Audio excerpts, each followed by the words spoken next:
Hi guys, my name is Wafiullah. I am going to show you Windows 7 updates stop and let's get started.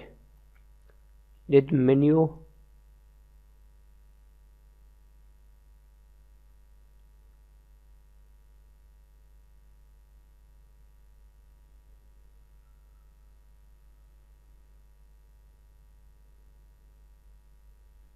लेकिन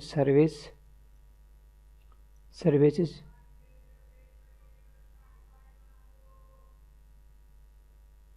then W press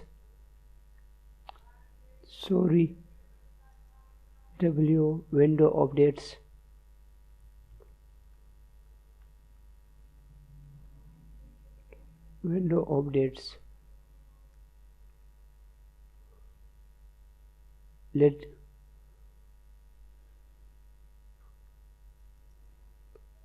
let's stop